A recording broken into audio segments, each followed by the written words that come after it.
Yeah.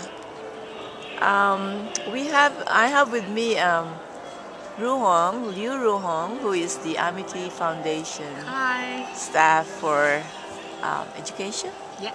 Education And International Exchange and Division. International Exchange Division. I should just let you talk because it's fine. Don't worry about it. Yeah.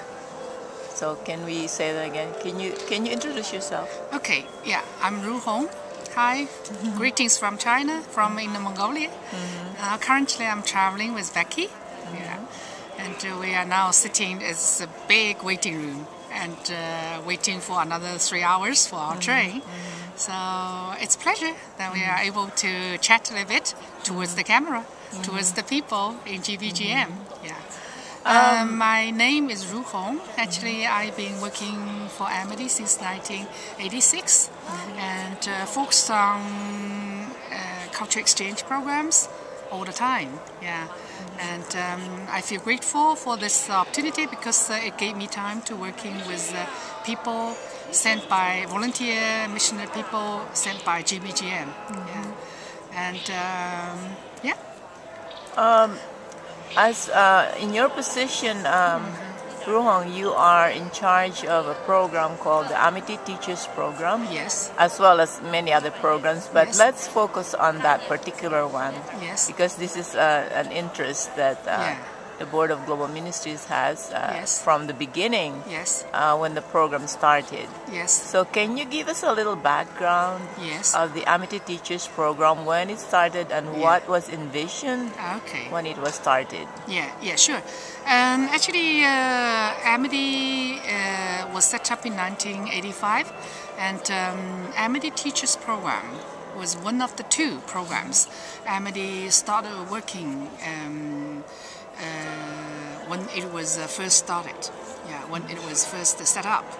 And at that time, the reason that the Amity were interested in running this program is that China just opened the door to the world.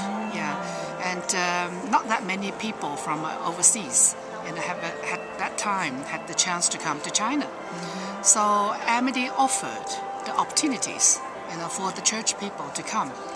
Yeah, particularly offered the chance for the Christians from overseas to come to China. Why teachers in particular? Yeah, because actually my personal understanding, there is number one is for the churches, because that's all the sending agencies, partners that working with us on teachers program are church organizations. My understanding for churches, sending people overseas is one of the traditional work for the church. And involvement in education is also one of the strengths of the church.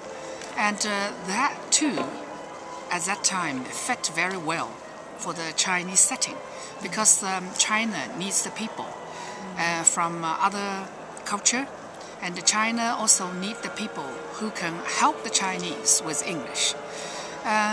Because why English? Can you say in particular why? Yeah, why English? Okay, I think actually look back at the history.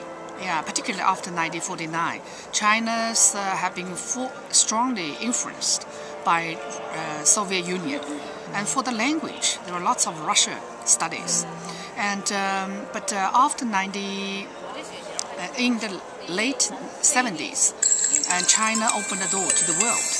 And we do not have that many people who can speak English, so it's a blocked communication with the world. Yeah, and because actually language is particularly English. I never ever take English as a language from certain country. I take it as an international tool.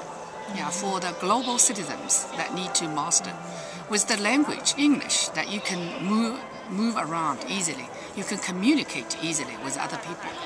So for China at the time, we have a huge need, and the people have a strong desire to express themselves to the world. But if without the world language, that you cannot do it. Yeah. In the past, there were how many Amity Teachers that came? Could you? I don't know if you were already around when that the program started, Yeah. but would you have any? Yeah, for the first year we have about 27. Yeah, and then we had because that program running for more than 20 years till now. It's always been running, and the biggest group that we've been able to recruit from overseas included 89 teachers. Yeah, that's all the biggest numbers. Yeah. Was that in one batch? Yeah, one batch. Wow. Yeah, yeah. But now, obviously, we do not have that many. We only have less than a dozen. Yeah, things here. are changing. Yeah, things are changing. Now, I know that Amity has a particular focus on areas in China Yes. that are underserved. Yeah. But maybe you can tell us a little bit more why you have Amity Teachers in Inner Mongolia Okay. and Yeah. the places that you choose to send them instead of Yeah. other places in China. Yeah. And actually, I think this is a contribution to the Amity's strength of running projects in China, because we always pay much attention to the disadvantaged group. Yeah. So this, as an Amity project, the teachers program, had carried this on since it was set up for first year. Yeah. If you want to know what happened with the teachers program, at the very beginning we had all the teachers being placed in the big universities. Yeah, because at that time we thought they are the bone of the development of China. Yeah, the hope of education in China. But then after, along with China's opening to the world, then we find those big universities had more opportunities. Yeah, so then we started to move our teachers placement to less advantaged place. Yeah, nowadays we for the last 3 years we find our target group is the minority areas in China. Yeah, and Inner Mongolia actually is one of the so-called boundary regions in China, as well as the minority regions in China. Yeah, and the situation here in education is quite challenged. Yeah, for instance, in China, all the students started learning English. Yeah, from the 3rd year of their primary school. Yeah, but in Mongolia they cannot do it because they do not have that many English teachers. When an area in a big shortage of teachers, what they can do, they can only try to offer that to the senior high, junior high. Yeah, so they have to leave those young students out. Yeah, as